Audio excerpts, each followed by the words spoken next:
All right, Leo, it's that time of year again. The annual sibling adventure trip. Where are we going? I have been brainstorming for weeks, and I think I've found the absolute perfect destination. Oh yeah, I've got a pretty epic idea myself. But you go first. Lay it on me. I'm ready to be underwhelmed. Hardly, okay, picture this. Us trekking through the raw and tamed beauty of Patagonia. I'm talking jagged granite peaks piercing the sky, glacial lakes so blue they look photoshopped, and that feeling of being completely surrounded by nature's majesty. We could do a multi-day hike, like the W Trek in Torres del Paine. Imagine the photos, the sense of accomplishment after a long day's hike, sipping hot chocolate while looking at Fitzroy. It would be legendary. Legendary, you say? That sounds Cold. and involves a lot of walking uphill. My version of legendary is a bit different. Picture this as plunging into the warm, crystal clear waters of the Great Barrier Reef. We're not looking at mountains. We're swimming alongside sea turtles, watching clownfish dart in and out of anemones, and exploring a world of vibrant coral that looks like it's from another planet. Scuba diving, Leo? The thrill of breathing underwater, the silence, the sheer explosion of color. It's a whole different universe down there. The Great Barrier Reef. I mean, it's cool, but underwater. We've done beach trips. Mountains are a real challenge, a true adventure. It's about pushing our limits, earning those views. Think about the crisp mountain air, the silence broken only by the wind or a distant condor's call.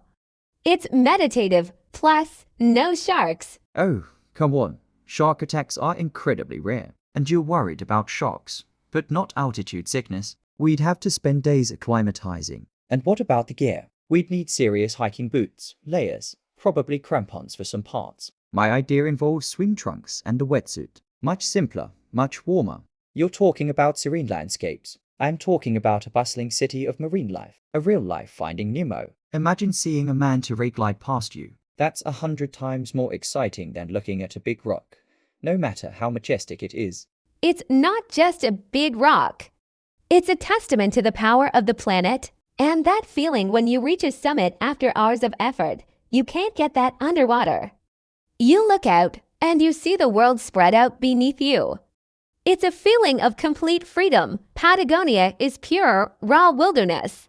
The reef is amazing. I get it, but it's crowded, lots of tour boats, other divers. The mountains offer solitude. It would just be us, our backpacks, and the trail. Solitude or just being really, really far from a decent bathroom.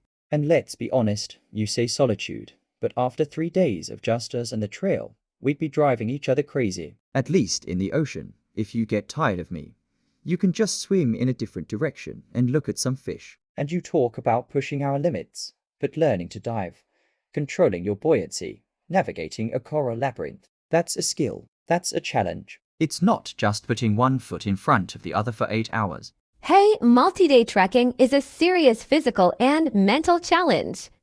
It's about endurance, navigation, and surviving the elements. It's not just a walk in the park. And you're worried about altitude sickness, but what about seasickness? I've seen you on a ferry, Leo. It wasn't pretty. A whole week on a dive boat. I'm not sure you'd survive. That was one time, and the water was choppy. Most of the time I'm a seasoned sailor. Okay, maybe not, but I take some motion sickness pills. It's a small price to pay for swimming with dolphins. Let's weigh the pros and cons logically. Your trip, potential altitude sickness, freezing temperatures, blisters, carrying a heavy pack, and eating freeze-dried food. My trip, potential seasickness, incredible wildlife, warm water, fresh seafood for dinner, and relaxing on a boat deck at sunset. I think the winner is clear. You're conveniently forgetting the cons of your trip. The cost of dive certification and gear rental, the risk of decompression sickness, which is way scarier than a blister, and the environmental concerns with reef tourism. My trip is sustainable. It's about leaving no trace. Plus, the sense of accomplishment is the reward. You don't get a summit selfie at the bottom of the ocean. You get a selfie with a turtle. That's way better. And we can find an eco-conscious dive operator. They exist. We can be responsible tourists anywhere. Look, we're just going in circles. You want to go up. I want to go down. You want cold and rocky. I want warm and wet. This is our one big trip for the year. We can't spend it doing something only one of us loves. You're right. I don't want to be dragging you up a mountain if your heart is not in it. And I guess I don't want to be the one holding your hair back over the side of a dive boat. The whole point of the sibling adventure is to do it together. We're at an impasse, mountains versus ocean. There's no middle ground. Or is there? What if we don't have to choose? What if we could find a place that has both? Like epic mountains that are right next to an amazing ocean. Wait a minute. You might be onto something. A place with both. Okay, my brain is whoring. Where in the world can you have a legitimate mountain adventure and a legitimate ocean adventure in the same trip? I'm already searching. Okay, what about New Zealand? the South Island specifically? We could hike in the Southern Alps, maybe parts of the Ruthven Track, and get those incredible, dramatic, Lord of the Rings style mountain views you're talking about. And then we could head to the coast and kayak through the fjords of Milford Sound, which is technically the ocean, and see seals and dolphins. Whoa, New Zealand. That's a brilliant idea. You get your dramatic peaks, and I get my marine life kayaking in a fjord. That's a pretty good compromise for scuba diving. The landscape is insane there. It has everything. Glaciers, mountains, dramatic coastlines. We could even go bungee jumping if we're feeling extra adventurous. See? Teamwork. Or, here's another one. Hawaii, specifically an island like Kauai. It's called the Garden Isle for a reason. We could hike the Kalalua Trail along the Enpali coast. It's one of the most famous and challenging coastal hikes in the world, so you get your intense trek with insane views. And for me, we can snorkel or dive with sea turtles in Poipu, or go surfing, or take a boat tour to see whales if it's the right season. Hawaii is another fantastic option. The volcanic mountains are totally different from Patagonia, but just as epic. And the ocean life is world class. You'd get your warm water, and I'd get a seriously challenging hike. This is it. This is the solution. Why do we always do this? We argue for an hour and then come up with an even better idea together.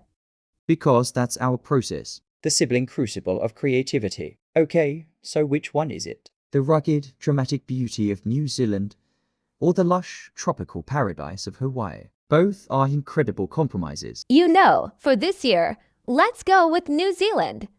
It feels a bit more rugged, a bit more of that age of the world vibe that I was looking for with Patagonia. But we are absolutely putting Hawaii on the list for a future trip. Deal. New Zealand it is. The great mountain-ocean hybrid adventure of a lifetime. I am so excited. This is going to be our best trip yet. I am pulling up flights right now. Are you ready to start planning the logistics? We need to book a camper van. Absolutely, a camper van is a perfect idea. We can drive from the mountains to the sea. Okay, you handle flights. I'll start researching camper van rentals and the best hiking routes. This is happening. Thanks for meeting me in the middle, Leo. Of course, that's what this is all about. Now let's go plan this thing. Thank you all for watching our chaotic planning session. If you have any New Zealand tips, drop them in the comments below. Don't forget to like and subscribe to follow along on our adventure.